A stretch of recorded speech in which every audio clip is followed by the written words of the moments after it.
Thank you all for being here and good morning. I do want to first acknowledge that this month we are celebrating the history of Black people in America. This is a time for our city to reflect on our history, recognize the progress that we have made, and to renew our commitment to the progress that we are still working towards. Black history is Chicago's history.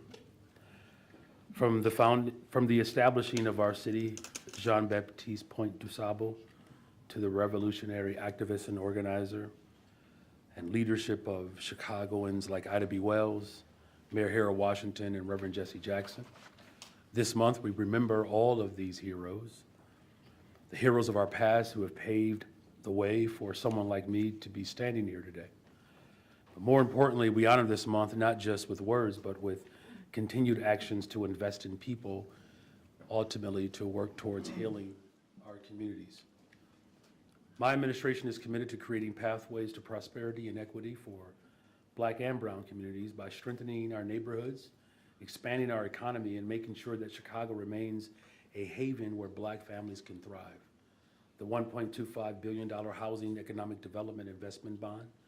We are developing affordable housing, neighborhood amenities in our most disinvested communities. Our mental health system expansion initiative is delivering long sought after resources, clinic spaces, mental health services to the communities that have been denied and disinvested in of these resources. Our policy changes and legislation that is uplifting workers, including the One Fair Wage Ordinance and the expansive paid leave policy, are ensuring that Black workers are paid fairly for their contributions to our city and are empowered to balance their work and personal lives. Our investments in youth employment are creating tens of thousands of job opportunities for young people between the ages of 14 and 24, particularly from the south and west sides of Chicago. This is certainly helping to make our city become better, stronger, and safer, and more equitable. This Black History Month let us remember the vital importance of diversity. Diversity is the acknowledgement that our nation is an incredible space for the globe to have varying life experiences and perspectives that carry a richer, more vibrant society. In Chicago, we honor our city's diversity, and we will always remain an inclusive city. And with that, we'll take questions. Mayor, good morning. Good morning. It's good to see you again. Good to see you. I'm wondering on two fronts if you can give us an update. I know your corporation counsel is here. The latest on your thinking of traveling to Washington, D.C., and any new ICE numbers you can provide for us on detainment and arrests since we spoke last. There are no updated numbers around detainees or arrests. The conversation is still ongoing as far as what has been requested of me and 3 other cities. Mary? Good morning, Mary Richardson, Laurie, Court Counsel of the City of Chicago. With respect to the Oversight Committee's invitation, we are in active discussions with them relative to the content of that invitation. And I don't want to divulge those conversations, but rest assured, we are discussing their request. And do you have a timetable on when you might know? I don't, but we will be reporting that out once we do. Great. And Mayor, if I may, on one other topic, it's kind of gone off the radar for a little bit, but can you offer us an update on the discussions with the Bears and the stadium? Where do things stand at this moment in time? Well, we're still committed to making sure that the Bears stay in the city of Chicago. That's my goal. I trust that's the goal of many others. The Bears and that organization has expressed a commitment to remain in the city of Chicago. Those conversations are still ongoing. Look, there's a real opportunity for us to develop the lakefront. The infrastructure needs that we have there were pre-existing to the proposal that the Bears have put forward. The infrastructure investment is really about not just making the ingress, egress more palatable for the top tourist location in the state of Illinois, but it also allows us to develop that area and to build real economic advantages for West Side, South Side communities.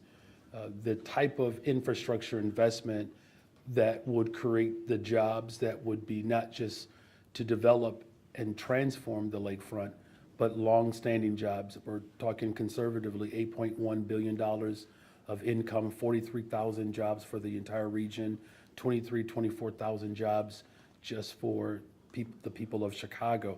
And that is just merely centered around the infrastructure that's separate and apart from the Bears paying for their own stadium. Those infrastructure needs are there regardless, right? And so I think it's important to note that the stadium would be paid for by the ownership along with visitors through the hotel tax, which is structured through ISFA, which are dollars that are solely there to build stadiums. Dealing with the debt on the asset right now that is depreciating is something that we have to deal with as well. All of that is a part of the proposal. Again, there are conversations that are ongoing around, again, the stadium in and of itself, which is solely paid for by the McCaskey family, Bears ownership, and then the infrastructure needs that have been there long before even this proposal has been put forward. So the hope is that we get, true commitment from everyone to create jobs, to develop the lakefront, and continue to attract tourists to the entire museum campus. Good morning, Mayor. Good morning. A conversation we've been having in our newsroom, and I'd like to get your thoughts on it, is, from the top down over what's been happening over the past couple of weeks, does it change the meaning of what it means to be a sanctuary city? Does it mean less with all that's been going on? I've said this before. The goal of the Trump administration is to get us to surrender our humanity. And that we won't do in Chicago. Chicago is tough.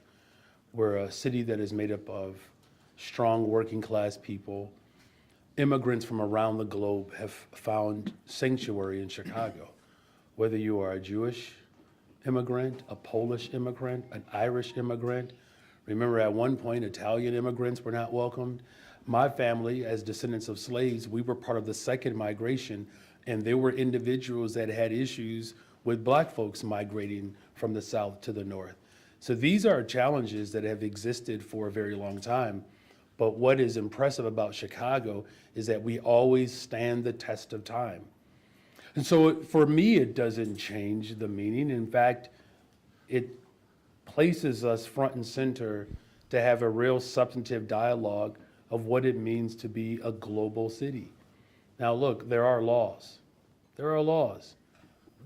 I would ask respectfully the President of the United States of America to work with Congress to pass substantive, comprehensive immigration policy. We do that, we can set stronger parameters around how we create pathways to citizenship, how we have more support at the border. We actually fund judges so that asylum cases can be moved through faster. These are the intelligent, responsible decisions that need to be made so that we're not simply having a conversation around how a city situates its status in terms of its relationship to the globe. Thank you for that question. Next time, invite me into the newsroom conversation. I want to talk more about some other things, but that one I think is pretty impressive. Thank you for that question. Good morning, Mayor. How are you? Good morning. I'm doing terrific. Thank you. That's a Good. beautiful blazer. I appreciate the compliment. What's your reaction to the lawsuit regarding Bally's Chicago in response to the ownership stake for women and people of color? John, can you talk about that? Good morning. John Robertson, Chief Operating Officer for the City of Chicago. And so we all know that the agreement that was put together between Bally's and the City of Chicago was very specific in terms of what the requirements are. Part of that agreement included this investment component. It is to ensure that the economic benefit of this project is enjoyed by a broad array of citizens and for our city. And so we fully intend for Bally's to meet its full commitment as it relates to that. And we are going to continue working towards the construction of the permanent casino so that we are able to realize the revenue as well as the economic benefits that that project brings. What's the reaction to the lawsuit specifically, though? Thank you, Mary. Mary Richardson, Laurie Corp. Counsel. The City of Chicago, along with the Gaming Board, both individually and as a board, were named with Bally's in the suit. So we will defend our position. We have begun the formative stages of analysis. There's a court case that is happening today that is the beginning of that process. It is likely that that will unfold over the course of many months, and we are happy to provide periodic updates, but we are in court as we speak on the very subject that you've asked about. Thank you. You're welcome. Mayor, the other question I have regards hemp. You're on record for wanting to tax it. The city's been on record with other unregulated things like vapes and getting rid of those. Why is hemp different in your eyes? We're on record of regulating hemp and making sure that it doesn't harm and destroy people. That's what we're on record. In fact, the regulatory proposals that we put forward were stronger than what was being proposed in Springfield. Now, in terms of how it is, taxed, that is a question that the legislative body will continue to undertake. Good morning, Mayor. My colleagues at WBEZ reported that your administration is pushing a new draft of the Anjanette Young ordinance that does not codify a ban on no-knock warrants. How is this not a reversal of your campaign promise? So what we have done is we've worked with Anjanette Young herself, along with alders, as well as our police department, to come up with a comprehensive ordinance that will get at the challenge as well as the problem that we saw manifested unfold. We'll continue to have those conversations with all the respective people to ensure that a circumstance like that doesn't happen again. But can you talk about the practice of no-knock warrants itself? Has your position changed on whether they're sometimes necessary, or do you think it's no longer viable to ban them? We're working with the person who was front and center in this moment, working with the person who experienced the pain, along with alders, along with the police department, to come up with a comprehensive response so that circumstances like that don't happen again. Hi, Mayor. I'm Carolina Garibay. I don't know if you probably saw this, an executive order from Secretary of Transportation that would basically prioritize supporting projects. It says communities with marriage and birth rates higher than the national average. That if that happened, that would mean Illinois would likely lose funding. I'm wondering if this is something you're worried about, given various Chicago transportation projects, the Red Line extension, construction at O'Hare, et cetera.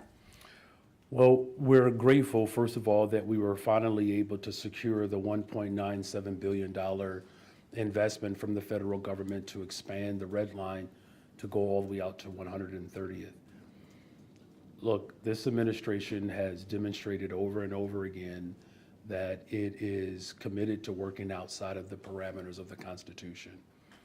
Our corporate counsel is going to continue to review all of the executive orders and the potential implications or ramifications that it will have on city and state government. We're not going to be intimidated or afraid because you have someone who is committed to working outside the bounds of the Constitution. And we've seen kind of a slew of executive orders the past couple of weeks. How do you kind of decide what you should actually be concerned about and what maybe is just talk? Everything that this president has put forth, we take absolutely seriously. Now, look, I know you all are aware of this because you've had multiple conversations with me. I've said multiple times that the extreme right in this country has taken issue with the results of the Civil War, and the proof is now positive. All that which we fought for during Reconstruction, particularly at a time as we celebrate the history of Black people in America, whether it's birthright citizenship, whether it's them going after our ability to express our power through voting, its attack against women. I mean, these are all of the Reconstruction era victories. We know that this president is committed to dismantling the Department of Education.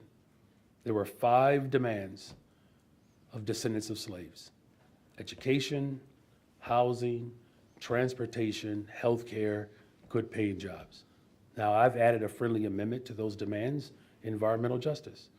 So we take all of those threats seriously, because if this president is willing to literally release every single criminal who partook in a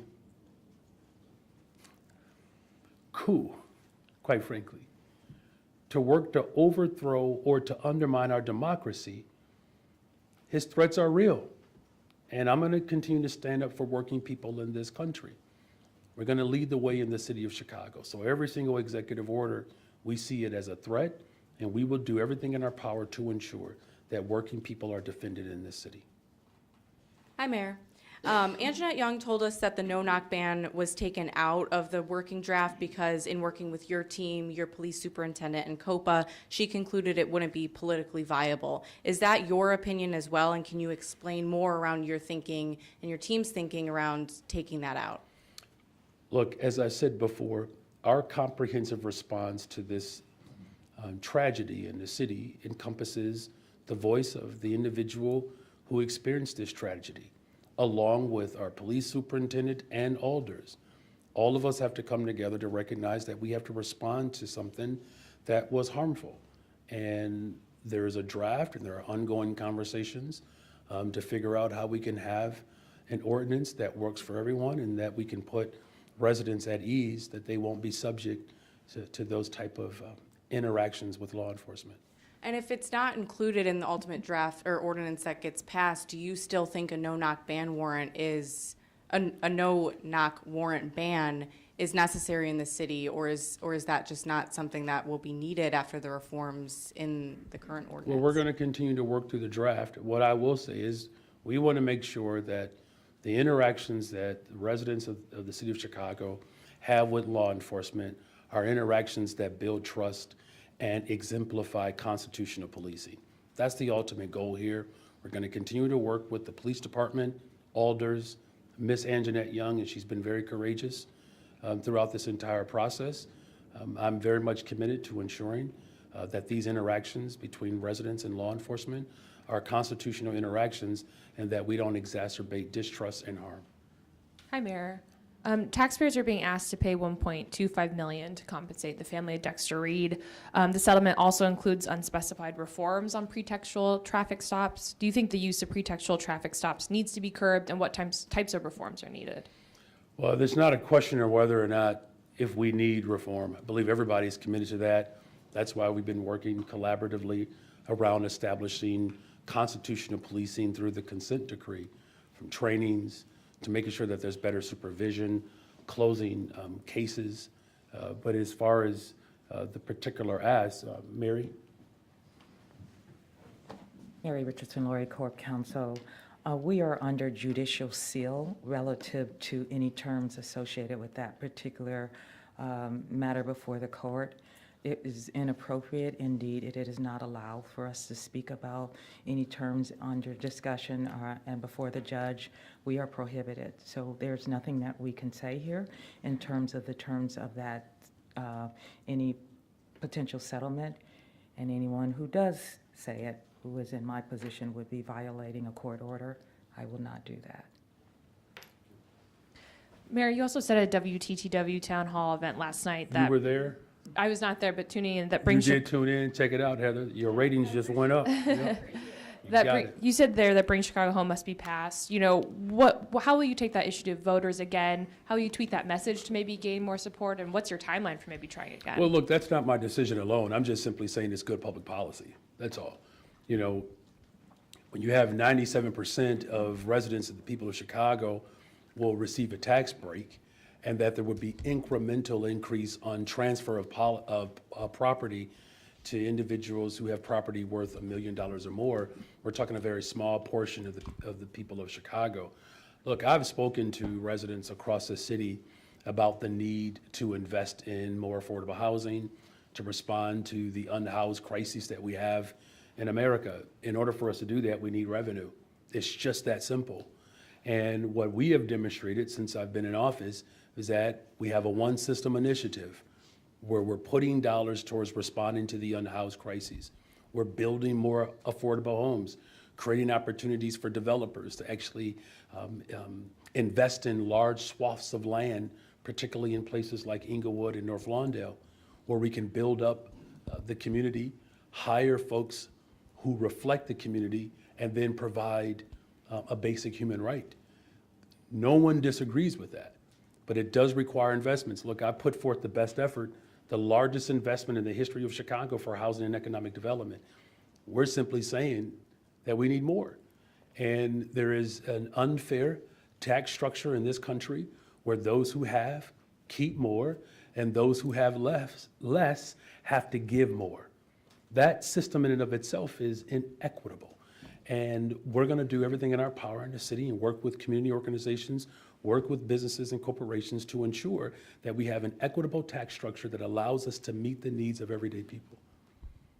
Hi, Mayor. Hi, I know you were there. Nice job. I was, thank you. I wanted to follow up on your remarks about Bring Chicago Home. You said that it was the corporations and the ultra-rich that leveraged the city's migrant crisis to essentially defeat Bring Chicago Home. Are you concerned that that kind of rhetoric will make it harder for you and your administration to work with Chicago's business community? I spoke to some people who took exceptions to those remarks last night. Well, we have to tell the truth. What I take exception to is that we've allowed people to go on in this city without access to a basic human right. The fact that people are more offended by us challenging them to do more than the issue in and of itself is problematic. Now, look, it's no secret of what my values are. Now, if people want to see us respond to this housing crisis, we know the amount of money that was spent to conflate the issue. We know it. We know it. There's evidence in that. Now, I've said that I will speak and work with anyone. What we're not going to do is we're not going to be dishonest about the challenge here. We know why in the first place that the referendum is even called for. When Cook County Board President John Strozier said that we should do this in 1996, it was the same interest that forced this type of process in Springfield under a Republican control body. Now, we have to tell the truth to people. Now, it's hard for people to accept that, but you know what's harder? It's harder for people to afford homes in the city. You know what's harder? It's harder to pass budgets when you don't have more financial options to respond to the demands that people have. So look, if people take exception to the things that I say, this is not personal towards these individuals. I have a moral responsibility to tell people the truth about what's available and what's keeping us from having access to what's available. I'm going to stand up for working people in this city once and for all, and if individuals wish to join me in that effort, they can reach me. They know my number. So the next time they say something to you that they take exception to, just say, call the brother. He'll answer. Shifting topics, Governor Pritzker issued an order through the state's Department of Human Resources that those who had participated in the January 6th insurrection should not be offered state employment. Should you issue an executive order preventing anyone who participated in the January 6th insurrection from being employed with the city, or most specifically, the police department? Mm-hmm. Well, first of all, I commend the governor for his actions. It's the right action to do. I said earlier in this conversation, January 6th is something that I do believe that our country, we skate over too much. I just know that if that crowd looked differently, I believe there would have been a different response. I do believe that. And the fact that we have a president that essentially exonerated and made it okay for that type of threat against our democracy, that is disconcerting to say the least. As far as what we will do in the future, we're going to continue to have conversations about how we make sure that the best and the brightest individuals show up and work for our government. But we have not made any decisions around any particular group that we would consider restricting. But what I will say that our standard for public service has to remain high, because the people of Chicago have to be able to trust that the people who show up every day on their behalf have their best interests at heart. Hi, Mayor. On Bring Chicago Home, like for the remainder of your first But term. apparently, this really provokes folks. Go ahead, that's all right. Well, I mean, because you're describing why it's important, right? But Yeah. you haven't, I don't think you're committing to, will you seek to a resolution at City Council like you did last time to put it on the ballot so that it actually is before But voters? again, that's not a measure that I will go into in isolation. That's a conversation that we have to have with advocates and other city council leaders. What I'm simply saying is that was an opportunity for us to generate revenue to respond to the ongoing housing crisis. And I think if anybody knows anything about me, I certainly didn't get here by taking a shot and perhaps getting even a setback and then giving up. I mean, you all were there from the very beginning as a community organizer, as a union organizer, as a public school teacher. Administration after administration pushed back against the measures that I thought were important. You know, I took arrests in this building, blocking elevators because I wanted to make sure that the voiceless had their voices heard, right? There are individuals that I'm working with and I took arrests at their particular corporations. You know, so all I'm simply saying is that because we take a hit, we don't crumble, we don't respond obsequiously. You know, we respond with a level of boldness that gives people confidence that we're not going to end our effort to build a better, stronger, safer Chicago simply because we took a hit. The Bears deal that you were describing before, you know, it requires on $2.4 billion in public subsidies. Since it was announced, it's been What do you mean by public subsidies? Be very specific. $900 million from ISFA, $1.5 billion Okay, so the in $900 million transportation. from ISFA is a fund that is only utilized for building stadiums. I just want to make sure that we're clear about that, right? Yeah. So the $900 million, which it all doesn't necessarily have to go to the Bears, right? There are other sports entities that could take advantage of it. It only has one purpose. So I don't want people to misunderstand. I understand what you're saying. I just want to make sure that I'm perfectly clear that we're not talking about public subsidies in the sense of public dollars that could be used towards something else being diverted towards building a stadium. These are dollars that are designed within ISFA that have one purpose, which is to build stadiums.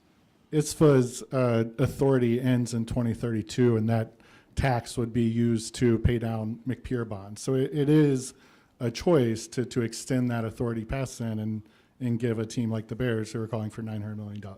But my question is, Or any other team that is asking for it. but the Bears plan specifically calls for $900 million to the Bears. The Well, other of course teams they're have gonna, asked for of more. course they're gonna ask for all of it, but no one else has asked for anything there yet. I guess that's where we're getting on my Okay. question. All You know, right. the All right. state, specifically Pritzker, has called this dead on arrival. Since then, the team has discussed or explored looking at the Michael Reese site. Since last, whenever that was, May, right, when they unveiled it, have you spoken with the Bears and told them, hey, this current structure isn't going to work, you have to put in more private funding? Have you, do you like the idea of going to Michael Reese? Like, what more would you like to see out of the Bears, either on location or funding, to re-pitch the state on this Yeah, it's a deal? great question. So first of all, there's no plan that has been presented at the Michael Reese site. No one has presented me a plan. We don't even know what those costs of that site would be. So if people are interested in that site, they should actually show up with a plan. Because the assumption is that somehow this site will make it more palatable or easier. We don't know that. In terms of the ongoing conversations, as I said earlier, the goal is to keep the Bears in Chicago. But here's the bigger goal. The goal is to create economic opportunities so that we can continue to grow our economy.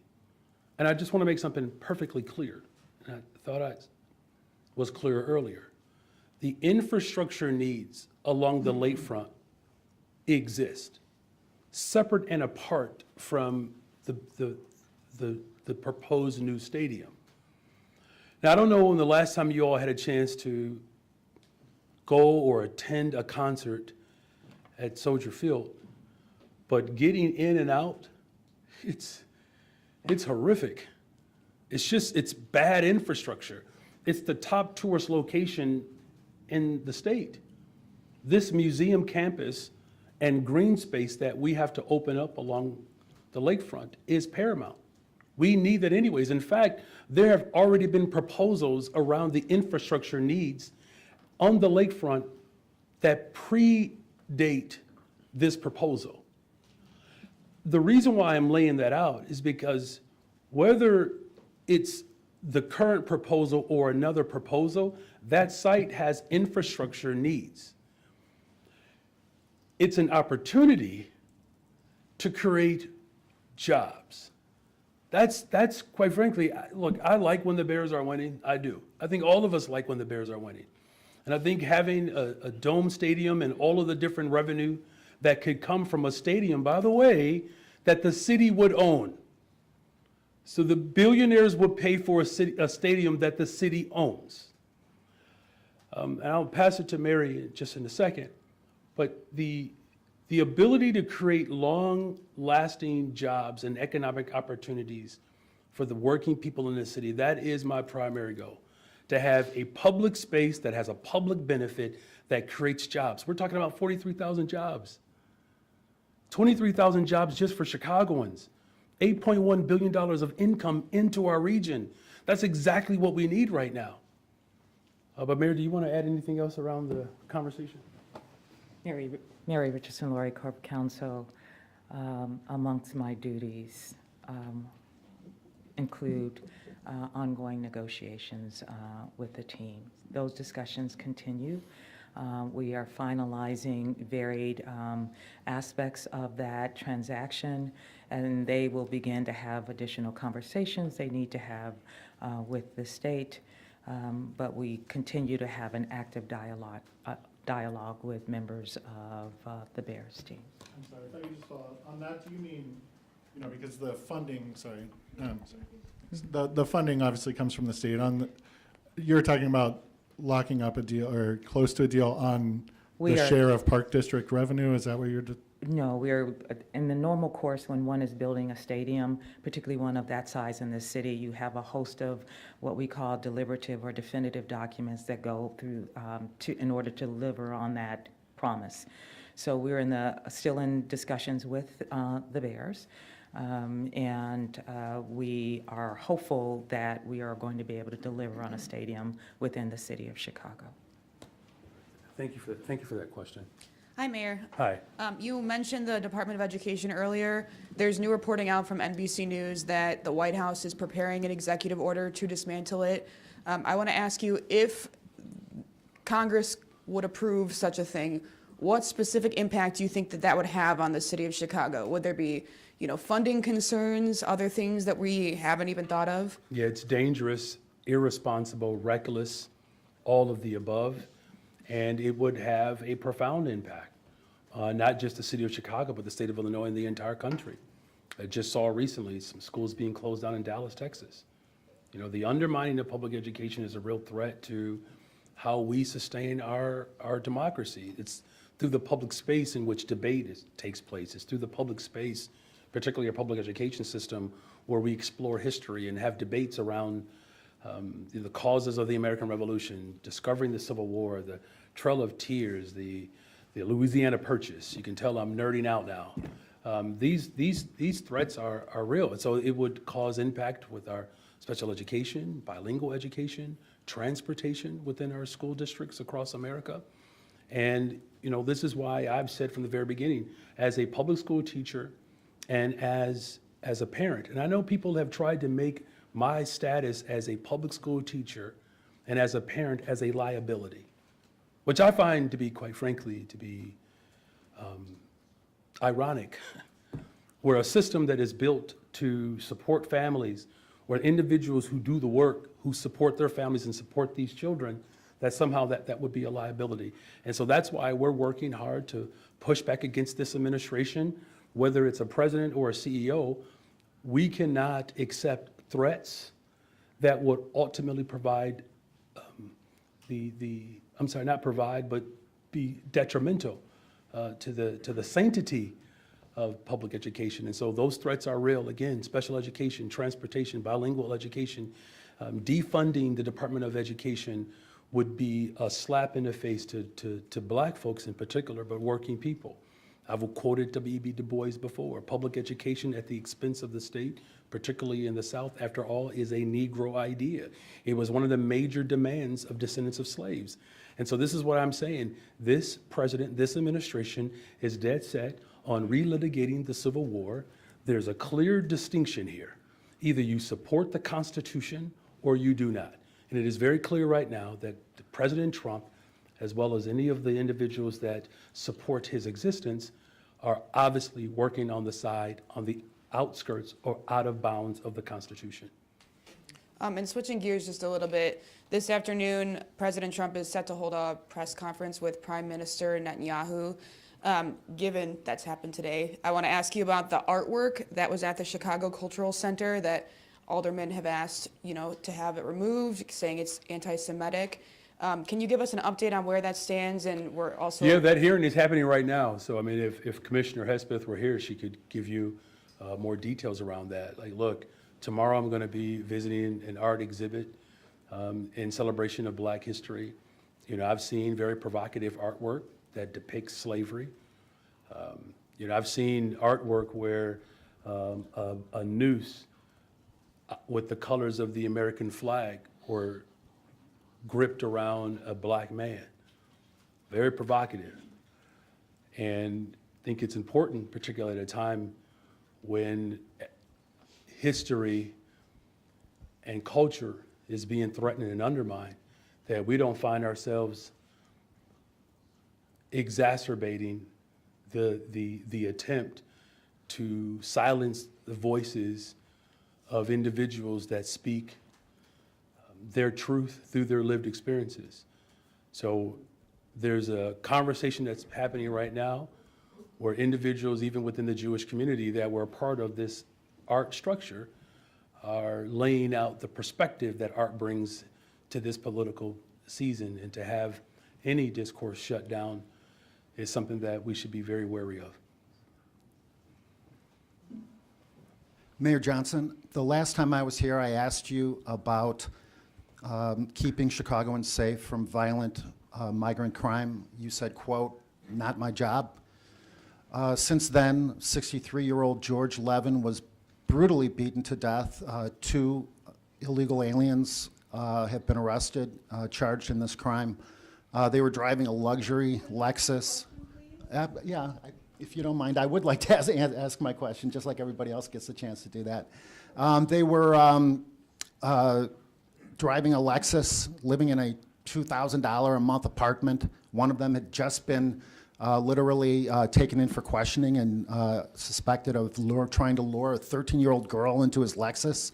The question is, these are obviously crimes that have occurred as a result of Chicago's sanctuary city policies.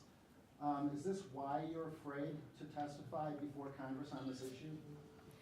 Well, first of all, let me just start off by saying I did not say it was not my job.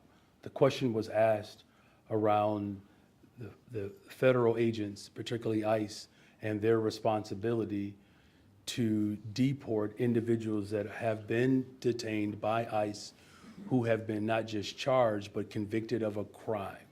That is deportation policy that is set by the federal government, and we will not interfere with that. So in that aspect, that is the job of the federal government to deport. Now, in terms of criminal activity and crime, period, that is the work that our police department will continue to lead on, regardless of anyone's immigration status. If you commit a crime in the city of Chicago, we will hold you accountable. And in this instance, these individuals have been charged, and I fully expect that they will go through the legal process in this country, and by their peers or by a bench trial, these individuals will be held accountable. Look, as violent crime continues to go down, not just in Chicago, but around the country, it doesn't mean that we should pat ourselves on the back. There's a lot more work that we have to do. I have not met anyone who who does not want to have safer communities? No one. No matter if you live on the north side of Chicago or the southeast side of Chicago, we want safer communities. And that's why my administration is fully investing in our communities, because we know that safe communities around America, around this country, the one thing they have in common is they invest in people: education, housing, jobs, healthcare, transportation, environmental justice, creating opportunities for our young people. We've hired, almost 28,000 young people. We'll hire up to 29,000 young people. In the neighborhood that I live in, as crime has gone down in Austin and job opportunities have gone up, there's a direct correlation. The more opportunities we create for people, the safer we'll be. And individuals, whether you are born in Chicago or not, if you commit a violent crime and we find you, you will be held to the highest standard of accountability. Yet you've clearly told the Chicago police that they should not cooperate with ICE, that they should not do anything to prevent these violent, repeat illegal alien offenders from rape, rob, No, murder. that's not the case. What we've said based upon the ordinance is that we do not interfere, we do not obstruct, but we do not, local law enforcement will not dub as federal agents, that there's a clear separation there. That's the only thing that this ordinance essentially lays out. And so it's not a matter of the police department not going after violent criminals. In fact, we just had a graduation yesterday where we promoted more detectives. Our clearance rate continues to get stronger because we know as one act of deterrence is to actually solve crime. But that's not the only way in which we build safe communities. Look, you have to be holistic. I understand this very petite, narrow approach towards governance. Government is bigger than that. It has a full responsibility to ensure that people are healthy and strong and taken care of and educated. When we do those things, we have less violence. Here's what we should be more concerned about. While we're talking about undocumented individuals, do you know how many illegal guns come through Chicago? That's what the President of the United States of America can help me with. Let's stop the illegal flow of guns that are on the streets in America. Some of the most violent cities in America are in red states. We're not even in the top 80, city of Chicago. Now, look, I'm not saying that there isn't more work to be done, but this characterization that somehow the city of Chicago and places like Chicago are the most violent cities in America, I would implore you as a public school teacher, go check out the top 25 most violent cities in America, and then come back to me and we can talk about it. Thank you. Craig? You've already had your two questions. That wasn't my question. My question Thank you. is you don't want the police to work with ICE, yet you allow the Chicago Police Department to prevent the city inspector from looking at this gift closet that you have right behind that door that contains unregistered Gucci bags, Hugo Boss, cufflinks, Mont Blanc pens, top shelf decor. Mr. Kelly. Yes, I'm trying to ask my question. No, you're not. The people of Chicago see this as corruption. Would you today agree to letting the reporters in this room go through that door and show them what is in your gift, Gucci gift closet? All right, first of all, so it's not my closet. It's a locker inventory room where gifts are received but not accepted. I don't accept these gifts. They're received, right? And this has been a practice for multiple administrations. I think it's important to note that no one has ever asked to see that log, ever in the history of this locker inventory. No one has ever asked, but the log is accessible and available. Thank you. You want to use this one? Sure. Hey, let's switch gears, Mayor. Thanks. The Trump administration is revoking the protective status of the Venezuelans who came here and were given asylum to be here legally. Given the fact that the city has spent, what, $150 million plus on helping them, clearly they seem to be wanting to target these people for deportation. Do you feel this is also kind of a shot at sanctuary cities like Chicago who would help them? Well, it certainly is another attempt to create fear and division. But I'll turn it over to Beatrice. You talk about the TPS. Can you speak to that? Good morning. Beatriz Ponce Leon, Deputy Mayor for Immigrant, Migrant, and Refugee Rights. We just learned that there's this possibility, has not yet been published in the Federal Register, that TPS will be revoked and no extensions allowed. What that would mean is that there's a group of Venezuelans in April that would lose their status, and then another in September. I know that nationally groups are looking at ways to support this, to support the Venezuelan community. But we also have to note that there's been a pause on the refugee program as a whole. So beyond the Venezuelan community, this is going to potentially impact other refugee communities as well. In Chicago, what we recommend, and really across the country, is for people to get legal counsel now so that they understand their status, how this could impact them, and be prepared when the change happens. The Illinois Coalition for Immigrant and Refugee Rights has a central hotline that really has become the main resource for folks. And if anyone, whether it's for themselves or a loved one, can call that. The number is 855-435-7693. So if they are concerned about their status and their work permits, this is the time to get that legal counsel. If I can follow up with you, though, Beatrice, did you feel like this is a slap in the face to all the people who worked so hard to help these people get assimilated here in Chicago and move on?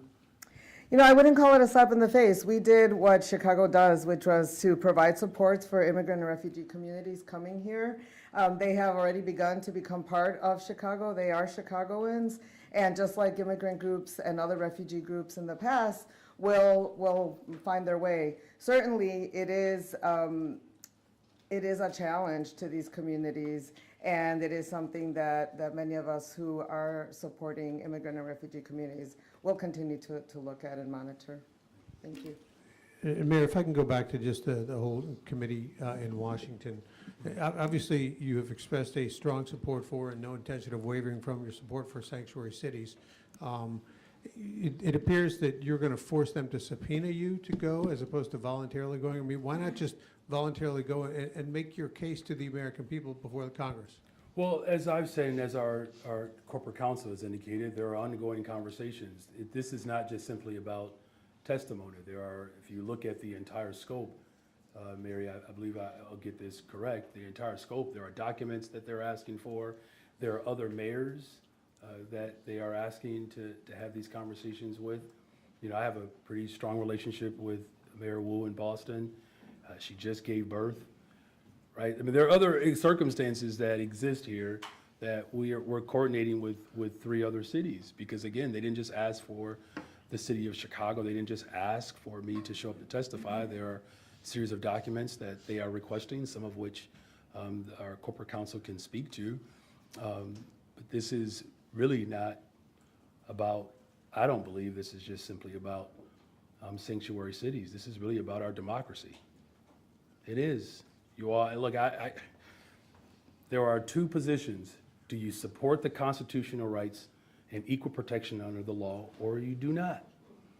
And, I know what the presentation looks like, but I think we're all smart enough in this room and in this country to draw deeper conclusions. Because again, as I said, that there are concerns that I hear all over the city of Chicago when I talk to mayors. They do talk about the role that the Department of Justice plays in protecting people, equal protection under the law.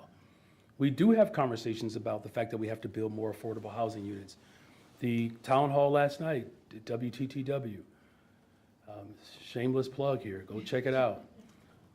Go look at the questions that everyday residents of the city of Chicago ask. And I'm not saying that immigration didn't come up. I'm not saying it didn't, because it did. But I can tell you there were multiple questions on housing. And this is why I think it's indicative that 3 or 4 of reporters in this room asked about Bring Chicago Home, because that's what people were asking about.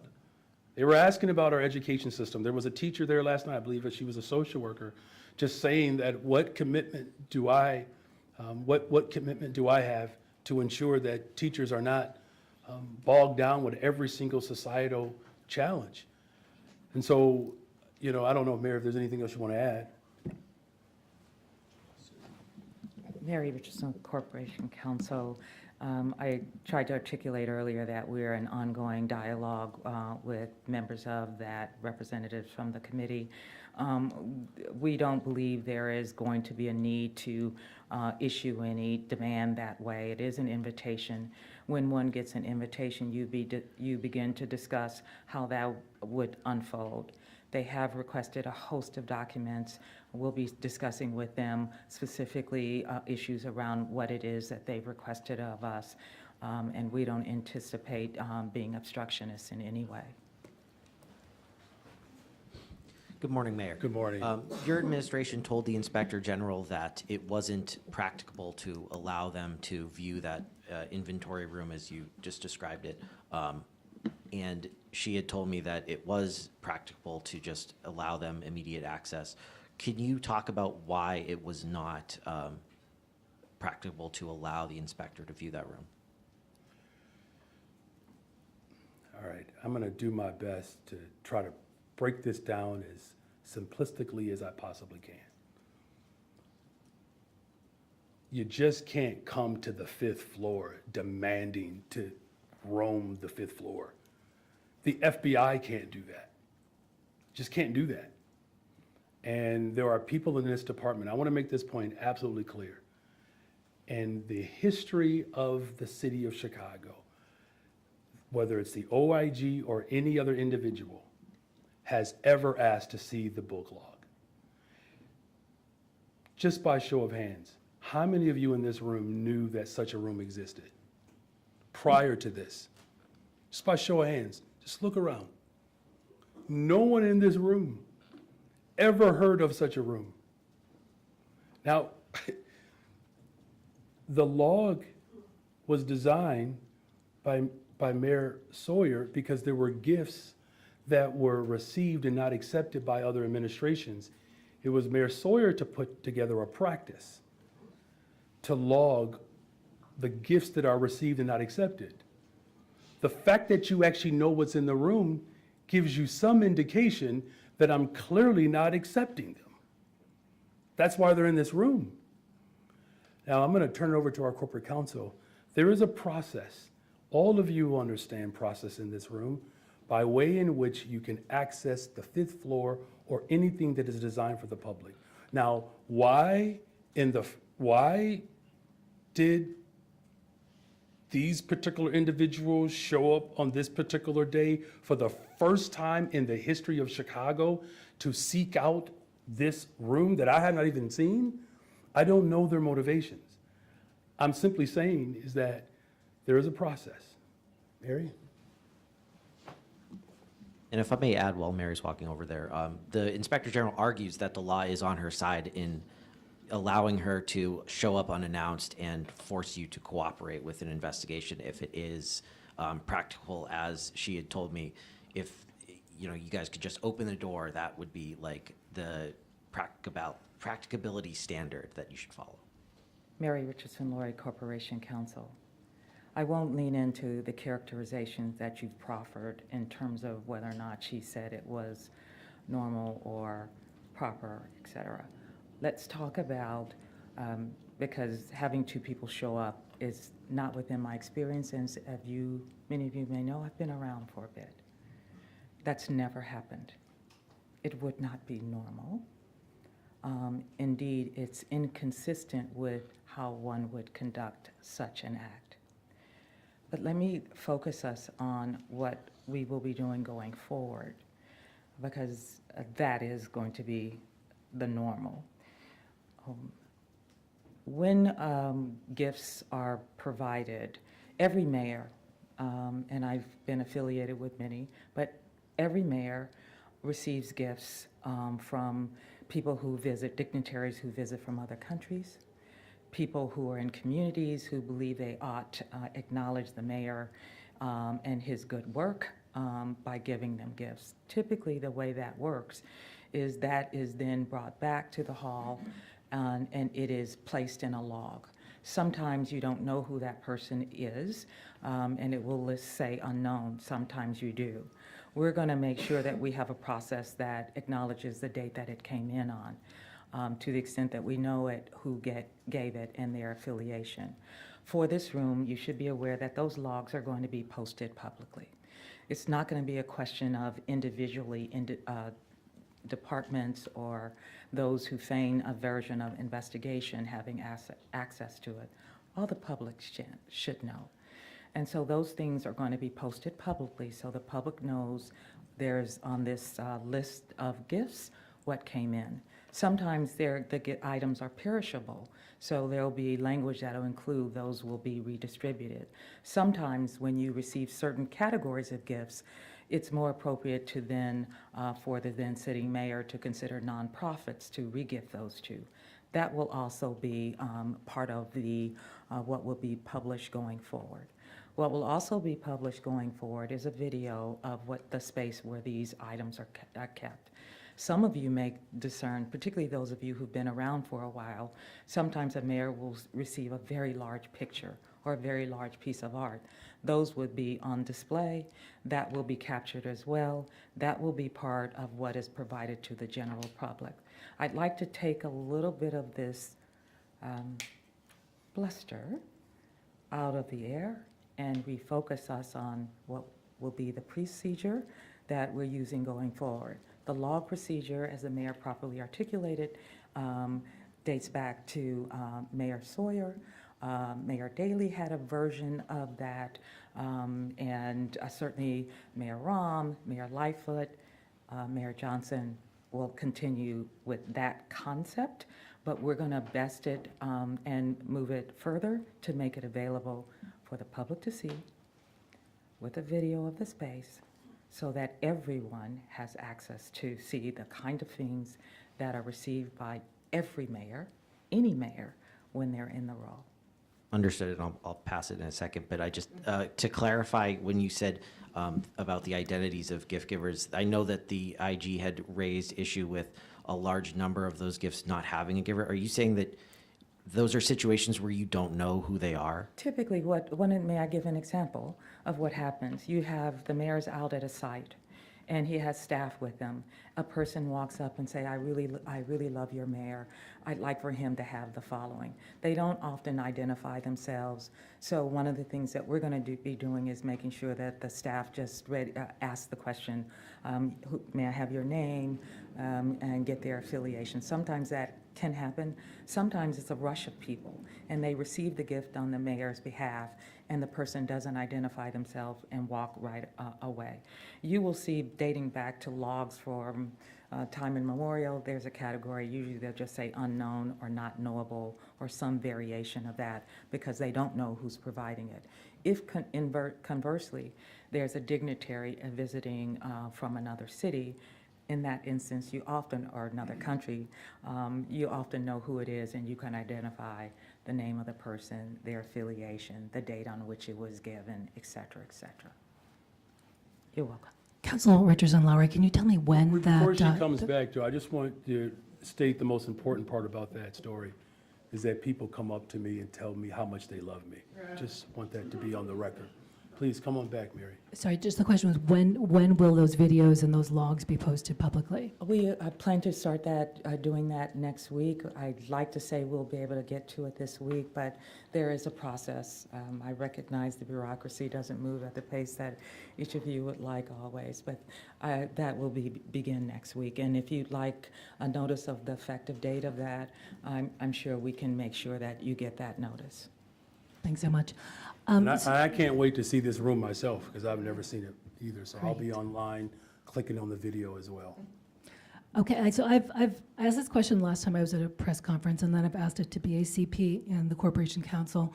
Corporation Council said it's the mayor's office you need to ask. As we go forward with hemp legislation, I still am not clear on how the 2012 law that prohibits the non-pharmaceutical sale of any substance with substantially similar effects to cannabis-derived THC is allowed. It's not allowed. Anything with substantially similar effects to cannabis-derived THC is not allowed for sale in the city. So how does that make hemp-derived THC with, I can personally attest, very similar effects to cannabis-derived THC? How is that allowed for sale? Well, look, first of all, the most important thing here is that we are committed to stronger regulation around the sale of hemp products, right? We are committed to that. As far as the specifics to the correlation or the connection between hemp and THC, that's why there are ongoing conversations with our law department, with the legislative body, along with individuals in the General Assembly that also believe in stronger regulations. Okay, my question is, and I'm told it's only the mayor's office that can answer this, why is THC derived from hemp not substantially similar in its effects to THC derived from cannabis? Well, Because it would again, make it completely illegal to sell, not in hundreds of places, every corner store in Chicago. It would be illegal to sell anywhere in Chicago if someone was following the law. again, I believe all of those efforts are being worked through. And there are ongoing conversations around stricter regulations and what a taxing structure could look like. So just to be clear, nobody in the city has been able to explain this, including law, BACP, or the mayor's office. Again, there are ongoing conversations around all aspects. And look, keeping people safe is most important. And I said this before too, this is not, a judgment against anyone. These are not necessarily items that I partake in. Same thing with the consumption of alcohol. Like I can tell you as a public school teacher, I've seen the harm, and there's stronger documentation on the harm of alcohol on young people than any of the things that we are discussing right now. I'm not minimizing this one, certainly not. I told you all before I became a teacher, I was a part of the ounce prevention, that work that was supported by Diana Rauner. It's the one thing that me and the Rauners had in common, was educating young people around the peril and the harm of controlled substances. Look, our ultimate desire and goal here is to make sure that there are strict regulations around any substance that could cause harm. And as far as the conversation around this particular component that you're talking about, perhaps we can have a conversation with our comms director to see how we can provide more of an understanding around the specific element that you're raising. Thank you. Hi, Mayor. Hi. Put on a different hat now. What would you do if you were running strategy in DC for the Democrats to start changing the narrative, given that Trump acts so quickly on everything and the Democratic Party machine has a hard time, it seems, responding? What would your recommendation be?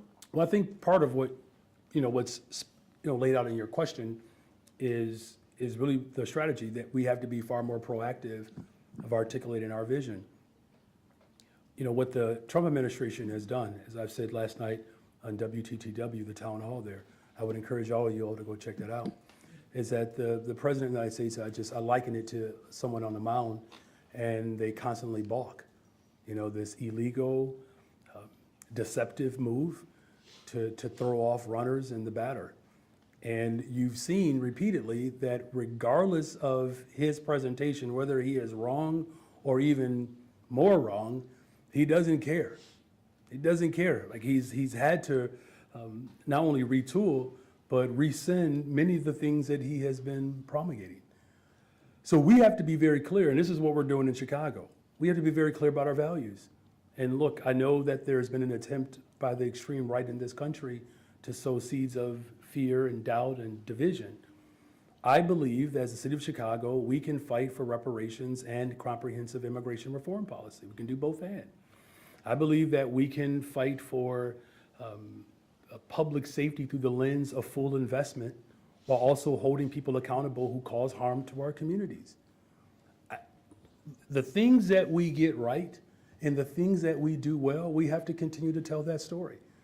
I will say this, and I mean this with all sincerity. This is where I need you all's help.